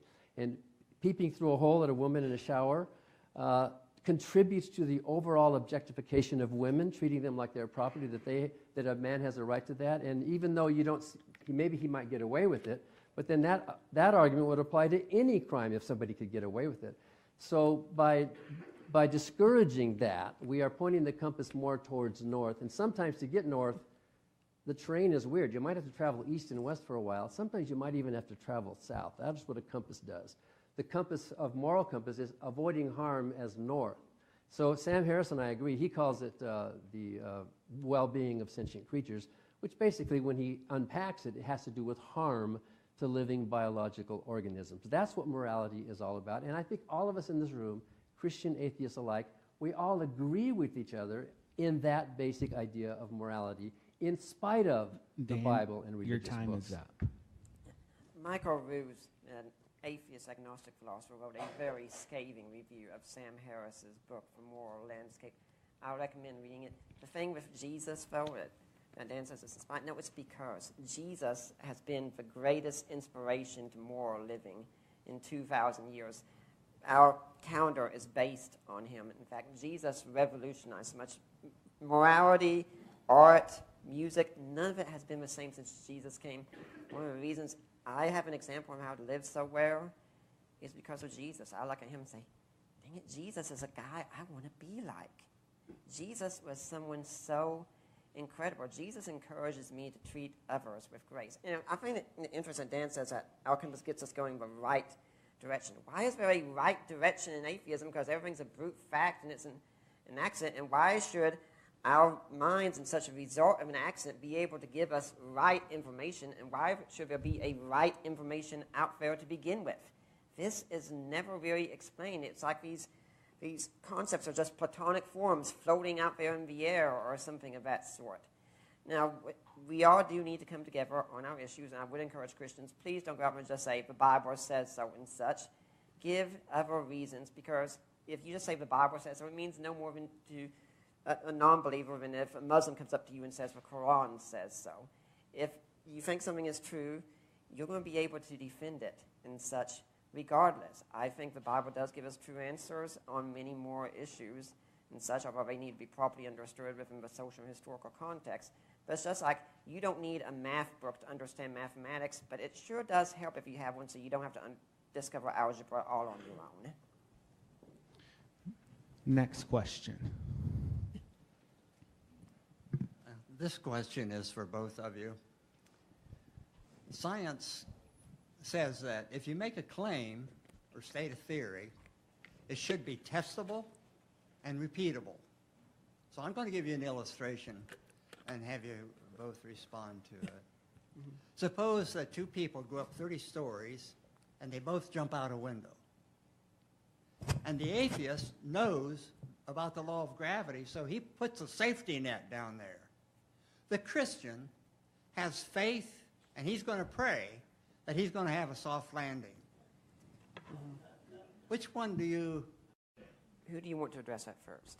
I think it's really aimed at you, so... Okay. I'm going to use a term that's not nice. If a Christian's an idiot, okay? This is even something Jesus said. Do not put God to the test. Now, in science, things do need to be testable and repeatable. Yes. But to an extent, we can't always do that. I'm sorry, you can't recreate what the CERN super collider scientists are doing in your own backyard. You have to trust what they're saying. But not everything's that same way. We don't go and say, okay, let's murder someone. You know, I'm not sure how that one worked out. Let's do it again. Morality is not tested scientifically. Philosophy is not tested that same way. It's a mistake. It's like saying, you know, I went to the beach with a metal detector, and I went over it because there was supposed to be a treasure map there, and it didn't come up with anything, so there wasn't anything there.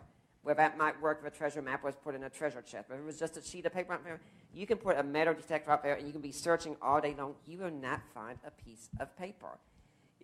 What is being assumed is a kind of scientism, and I recommend looking at the paper that Massimo Pigliucci, an atheistic scientist, wrote about this kind of statement, because honestly, people like the new atheists and such are really doing a disservice to science by thinking everything is answerable by science. It's not. Science gives us many wonderful answers, but it's not the answer to everything. You had suggested earlier, Nick, that the Still, science can address everything. Music gives me a beautiful aesthetic experience that science can at least describe. Yeah. Love can be tested and observed. I mean, anything you think about, we can at least examine. It doesn't have to prove it or be a part of it. But you had suggested earlier that, talking about science, that what kind of a Nobel Prize would you be wanting to win? Because this is a philosophical question rather than a scientific question. That's wrong. The existence of God is a scientific question. A universe with a God in it or around it would look different from a universe without. You would expect to see that prayers were actually answered more statistically, because the Bible says very clearly, all things whatsoever ye shall ask for in prayer, believing, you shall receive. How else can you interpret that phrase, all things? Many verses say that prayer would have an effect. But when science looks at this, we see that nothing fails like prayer. Prayer has about the same result as random chance, and we all know that. If it were true, scientists would really have a gold mine here if they could examine prayer, direct or intercessory prayer, and say, look at this. These people prayed, and there were actually better results from believing what the Bible says than not. That's a scientific question. We could measure that. We could examine it. That person would probably win a Nobel Prize for pointing out, yes, there's some force out there that we don't know about. So don't try to dodge the issue by saying this is just a philosophical question. According to science itself, so far the existence of God is coming up 0. Next question. Hi, my question is primarily to Mr. Peters, but I'd be interested in hearing Mr. Barker's comments as well. You basically led off with the cosmological argument, and Mr. Barker pointed out some categorical errors in that. But even if I accepted the cosmological argument for the existence of a God or gods, and you say that, well, now you then look at the Bible and say, okay, well, this is the God that I choose to believe in based on the cosmological argument. How do you justify your atheism in the Hindu god Brahma? Because they also have a set of holy books called the Rigas. Mm-hmm. And the cosmological argument applies just as well to the god Brahma as it does to your God. Actually, I don't think it would, because that's a much more pantheistic concept. But even if I was wrong, a very simple answer to your question: how do I justify belief in Christian theism? Jesus. That's it. When I look at the evidence for historical Jesus and the resurrection, I find it extremely compelling in that case. And so if I am convinced by history that Jesus is who he said he is, and he rose from the dead, and that could be another debate we could have sometime, I'd enjoy that, then yes, I'm justified in believing in Christian theism and rejecting all other forms of theism that are contrary. It could be hypothetically, of course, I'm wrong in that, but I am justified in that I do say, yes, classical theism can only take you so far. Christianity is not just a philosophy. It's not going to be proven by just saying, I think Jesus rose from the dead. No, you have to go and do the work of an investigator and historian and look, and you can say, yes, Jesus rose from the dead. I recommend the works, for instance, of N.T. Wright, The Resurrection of the Son of God, my father-in-law Michael Lacona's book, The Resurrection of Jesus, A New Historiographical Approach, Jesus Inquest, a lawyer looking at the evidence, so many good works on the historical Jesus and the resurrection. Now you're finally attempting to offer some evidence. Finally. Up to this point, everything has been philosophical in just words. There's the historical stories about the resurrection of Jesus, and that kind of evidence can be examined and can be found wanting. But I debated a Hindu Vedic astrologer once, and he used basically the same cosmological argument that you're using for the existence of Shiva.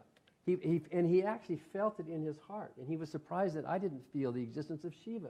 He was using the same kind of words, and what you just said now, you're basically saying you don't need the cosmological argument. You used it for this audience, but you actually don't need it because you have Jesus' resurrection. Why don't you start with that? In any debate with an atheist, you should start with your evidence, not just the words. And by the way, when we don't have time tonight to do that, but the resurrection of Jesus did not happen. It's a story. It's too contradictory to resolve. In fact, I debated your father-in-law. Where's Mike? Is he here somewhere? Hi, Mike. Yeah, that was a fun day. It's online, and you can watch it. You can see both of us give our reasons for and against the historical evidence for the resurrection of Jesus.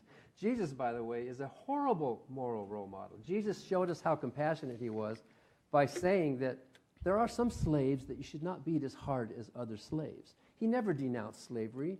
He never denounced the genocidal actions of his father. He said, if you want to be my disciple, you need to hate your family. He talked about cutting off body parts and gouging out body parts. He preached this doctrine of eternal torment in a lake of fire in hell for those who don't obey the God. There's a few good teachings in the New Testament, of course, but even those are compromised because he's quoting from the Old Testament scriptures that show that they don't really mean what modern Christians think they do, like love your neighbor as yourself or love your Lord your God with all your heart. So Dan, Jesus is your a time really is up. bad moral example. Any one of us could come up with a better moral system than We have Jesus. time for one more question before we move to closing statements. This question is for both of you. Dan, if you would answer first, please. You mentioned that the existence of God is related to scientific evidence. And you also mentioned the Big Bang. And interestingly, you also mentioned that time started with the Big Bang. The question is, what existed before the Big Bang? And if God was in fact eternal, as he says he was, as he says he is, does not that bring him outside the realm of time? Did he not create time and space? And are we not limiting God in our own finite minds by not recognizing that? And secondly, the mention of miracles was made, and if we do not believe in some of the miracles, such as perhaps the virgin birth, how can you believe, if you answer the question, there was nothing before the Big Bang, are you not in fact believing in the virgin birth of the universe? So, the concept of something existing outside of time is incoherent. In order for anything to exist, in our understanding, it has to be measured in some way. The universe that we know about right now, the universe, not the cosmos, the entire cosmos, which may be a multiverse, and many scientists are suggesting that, may not be. Maybe this is the only one. But the whole, Einstein talked about space-time, not space and time, but space-time as a single thing. So at the beginning, if we can even call it that, time came into existence as well as matter and as well as energy potential and all of those things in space itself. So it is meaningless for you to ask the question, what came before the Big Bang? Because the word before is a temporal word. That would be like asking, what is further north than the North Pole? It's a singularity. It's a point where there is no more north, and it's senseless to ask that question. Stephen Hawking brings that up in his books, a lot of that. So by asking the question, what happened before time began, you are smuggling in a transcendent realm. You are basically assuming what you want to prove.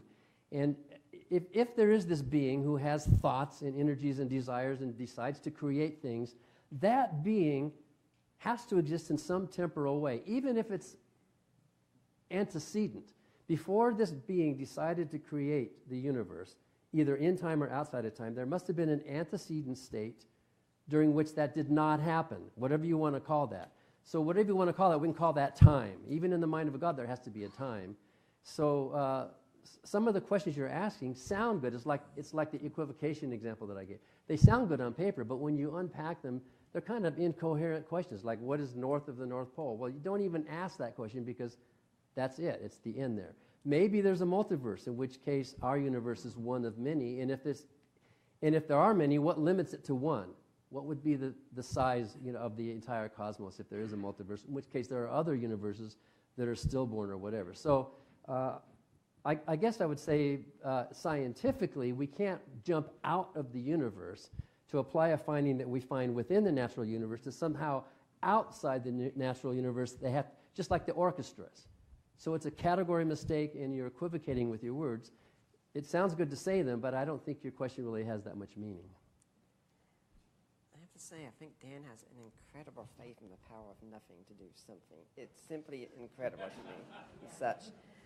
If you want to posit a multiverse before and you can find evidence for it, that's fine. I don't see how that helps your case. It's like seeing a dead body in a parking lot, police being confused, and we don't know what caused this. Another officer comes over. I figured out there's 500 more dead bodies over there, case closed. If one universe needs a cause, a multiverse needs a cause as well. And as for miracles and such, I really recommend looking at Craig Keener's work in all these miracles, such as the virgin birth, which I do affirm, and many other miracles. Candy Gunther Brown's research on prayer and such. But I think the thing is, it's trying to avoid a question and such. I, as a theist, want to know what caused and is causing the universe right now. And it seems like the answer I'm getting is, well, nothing did. Something happened, things have a cause to happen. Even Hume said, I never said something as so absurd as something happened without a cause. Thank you, guys. That is our time for Q&A. And so we're going to give them a couple of minutes to do closing statements. They're going to roll these podiums back up. And Nick, you are up first for 10 minutes. You know, I'd like to thank Dan for this evening. I wasn't expecting for Dan to come down and say, oh my gosh, Jesus is Lord, and confess and get forgiveness. Of course, if he had, that'd be simply incredible, and I'd welcome you right now. But I hope we can say we've had a good, fun, cordial evening and such. And I think we should thank Deer Park for providing us refreshment. Can you please send us an endorsement check right here and such? I'd like to say some things about what he'd said. For instance, God is love, love is blind, my uncle is blind, my uncle is God. If there's another problem with that, that's a four-term fallacy. Syllogisms have three terms in them and such, and yes, there is equivocation going on. The whole thing about 2 + 2 = 4 isn't true at the time of dinosaurs. Well, that would mean we create mathematical truths instead of discovering them. Truth exists independent of us, and it exists in a mind which is being denied right here. If you want to say you had 2 T-Rexes, and then you had 2 more, and there were 4, even if we weren't there to observe them, well, congratulations, you've discovered that truth here. How we come to belief also doesn't matter, really, so much as if that belief is true. Let's suppose we had this ignorant teenager out there who said, I'm only going to believe in something if I read it in comic books. Therefore, he believes there's really a school by Professor X of talented and gifted youngsters and such, whatever it's called, and such. That's wrong. But maybe he believes in evolution, and he could be right with that. He's come about the wrong way, but he still has a true belief. How you come to a belief doesn't determine if the belief is true. He spoke some about simplicity. I really don't think Dan's read much in classical theism, because that's really not the whole doctrine that's being dealt with, that God is not going through a thought process and such. God knows all things instantly by knowing himself and such. And you're saying that you're arguing in something being transcendental and such. Well, I am saying that, yes, these things are transcendental, and we know them because we know beauty, goodness, and truth exist independently of us. We didn't show up and create beauty in the universe. We discovered it. My wife and I were driving down the road from an event last night, and I saw, oh my gosh, that is a beautiful sunset. And she was taking a picture of it immediately. We all knew it was beautiful. Anyone says beauty is in the eye of a beholder? Nonsense. I'm going to have a sheet of paper right here. I could take it and I could draw a stick man. And you know what? You are not going to find it in the Louvre next to the Mona Lisa at all. My wife is an artist. She can do things so much better than I can. Dan says things like Jesus says, hate your family and pluck out your eye and such. And I really have to wonder about how you're reading Scripture. For what it says. Abraham Vabani says that in the Syrian Christ that people spoke in hyperbolic terms. I suppose if my wife says, I'm so hungry I could eat a horse, I should go and make sure our neighbors who have a horse farm somewhere should be on guard because she might break in and eat a horse. Jesus is speaking in hyperbolic terms. When he says, cut off your eye, pluck out your eye and such, he's saying that this is how bad lust is. That lust will destroy you as a human. One of the problems with lust and hatred of your fellow man like this is it's kind of a cost-benefit analysis. You know what the real benefit of lust is? If you, as a guy, start lusting after a woman and fantasizing having an affair with her, what it means is if at any time the cost for you was not as good as the benefits, you would do it. That is what Jesus is saying. Jesus is saying, purge anything from you that leads to immorality.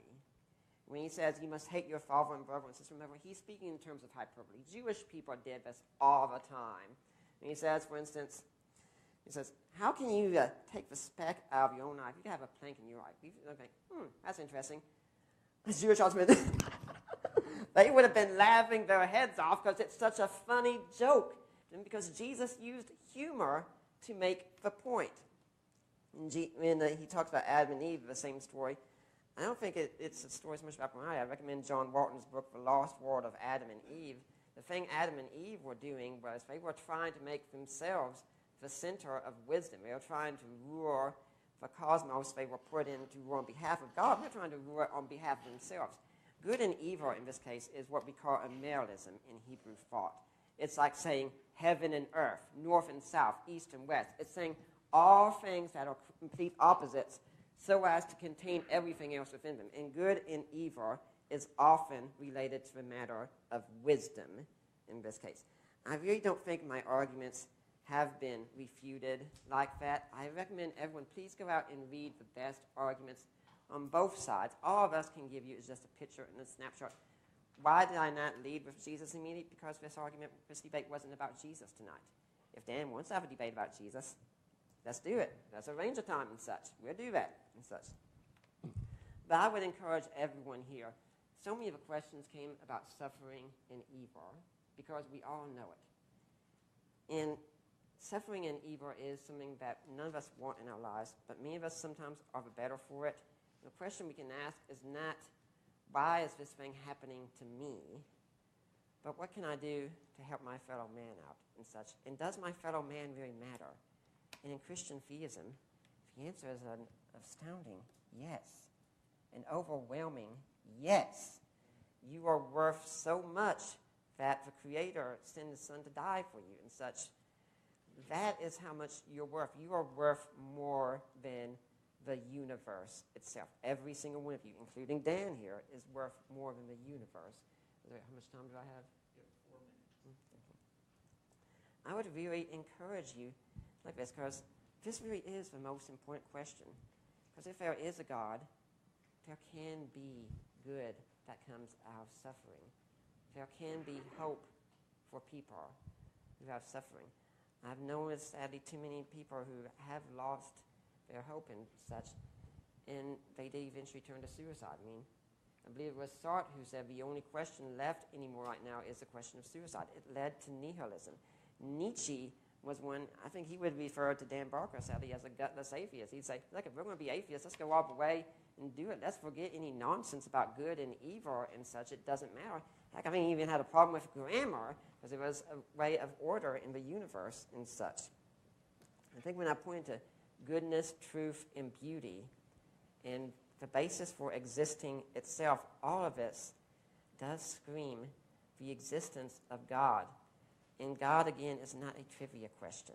He's not looking for you to just get the right question answer on a theological exam, and He's not here to meet your needs and do things for you like that. If you are interested in God, though, I really encourage you. Go find a good local church, someone who's willing to answer your questions. And by the way, if they're not willing to answer your questions, they're not a good church.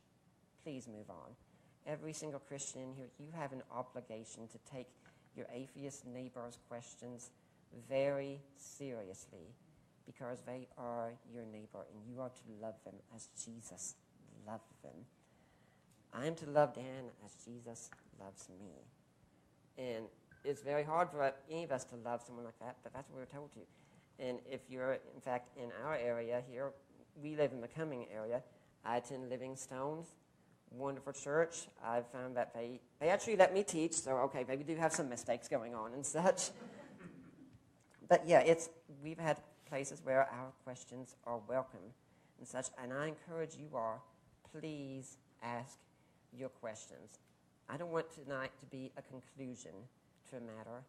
I want to be a start, because if you decide you'd change your mind based on one discussion, you're not taking it seriously.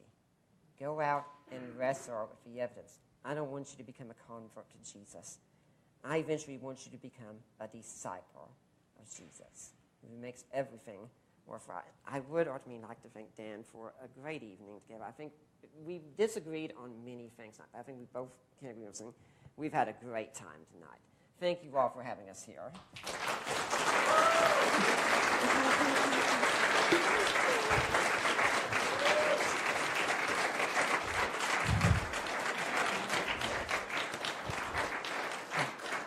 Dan, you now have 10 minutes.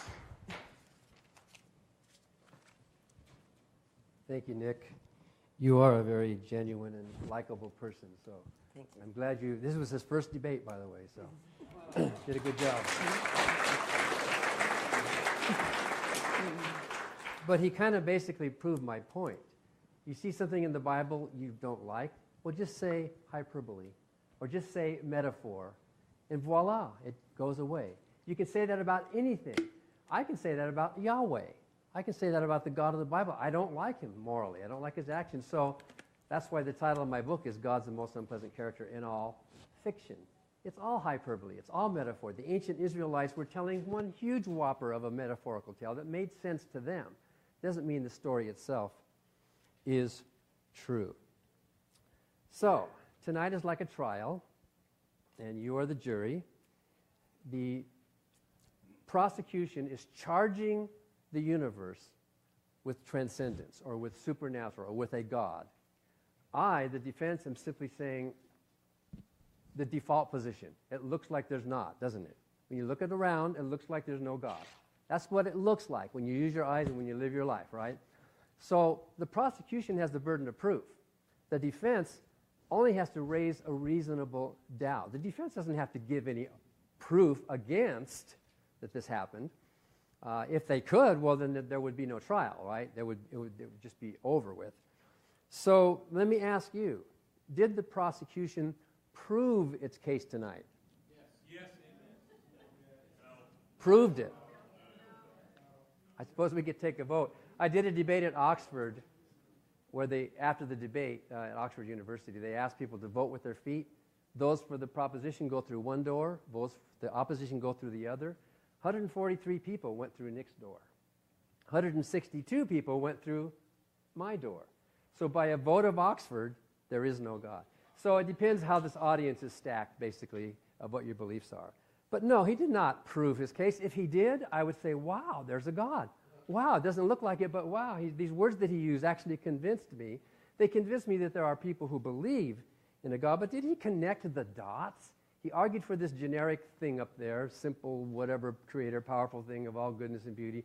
He does these reification things like beauty and truth are existing things outside of ourselves, when that's not true. I don't think philosophy, I don't think even you believe that. Beauty and truth are functions of a brain. When we see something, if the chipmunk in my backyard is looking at the sunset, is the chipmunk saying, oh, that's beautiful? It's not an objective thing. It's something we humans are making a decision about in our own minds, and they only exist as functions of a mind. You can't take a concept and then reify it to turn it into a thing just because we have a word for it. So tonight I gave a number of reasons why it's justifiable not to accept the prosecution's charge. The absence of good evidence. I wish we had done the resurrection, because that's at least an honest attempt to provide some evidence. There's a story there. There's a historical story. At least that's an attempt to put something on the table that we can grapple with. Lack of a coherent definition among believers about this God. You know that different believers have different ideas about a God. And even Nick admitted, well, you got to find the right church. You can't just go to any church, right? Even though Paul said, let there be no divisions among you, why are there so many divisions? Who's to say what is the right church? They all think they're the right church, don't they? I did when I was a preacher. Every religion thinks they are the right church, and if you would just see it their way, if you would just be as wise and subtle and understanding and educated as Nick is, and sit there. If God wrote the Bible, it's supposed to be the most important message in the world to the human race, right? And yet none of us can understand it unless some expert and some scholar comes along. The Bible in my hotel room that the Gideons put there, it doesn't come with a scholar.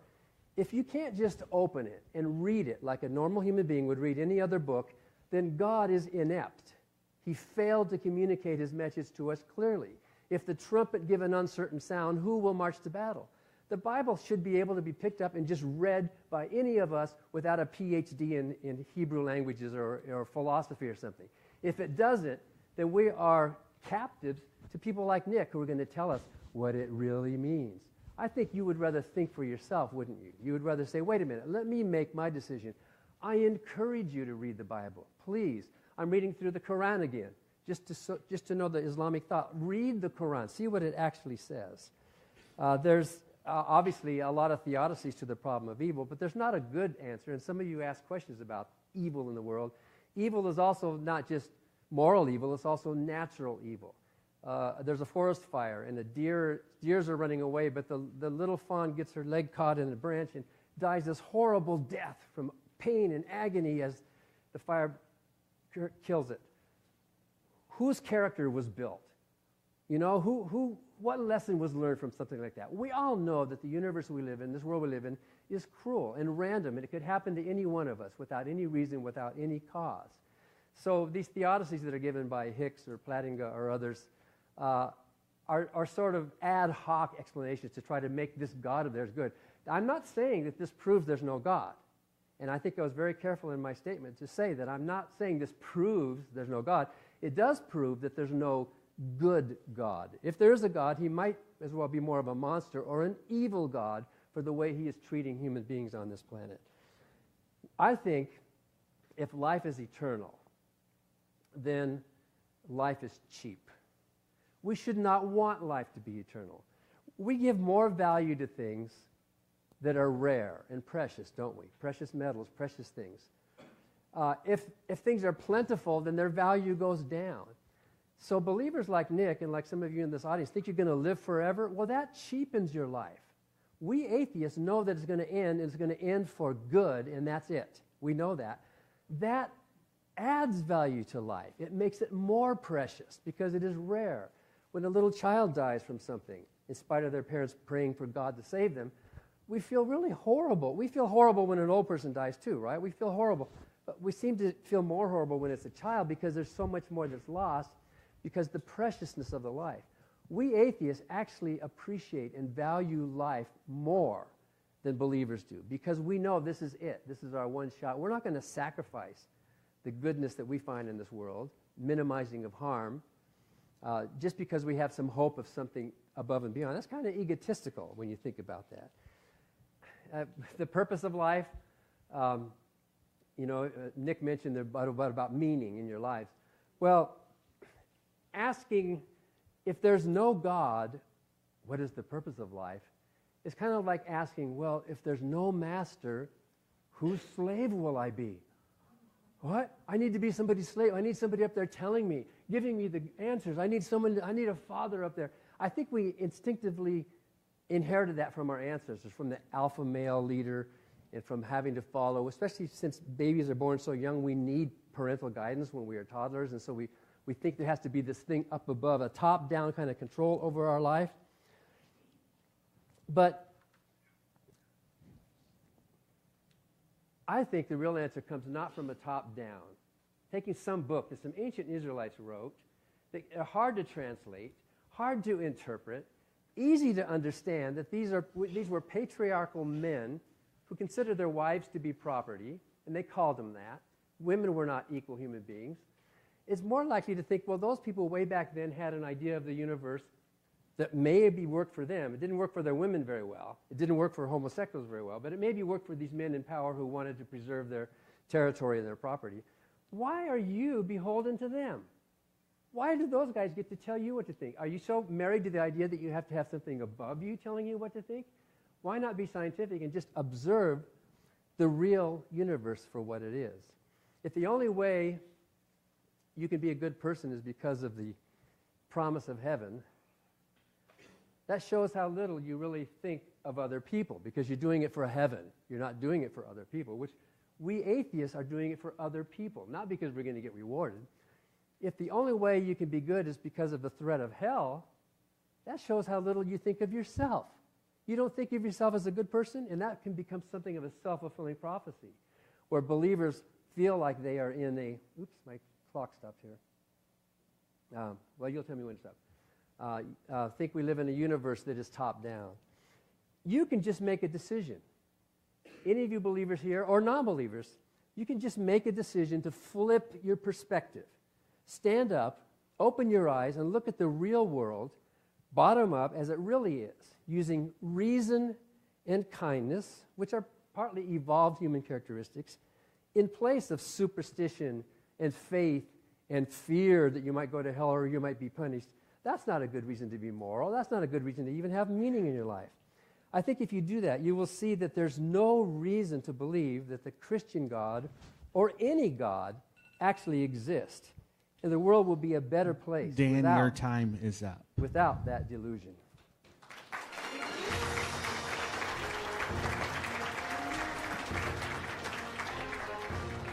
Good job, man. Thank you, Dan and Nick, for coming and discussing this debate, Does God Exist?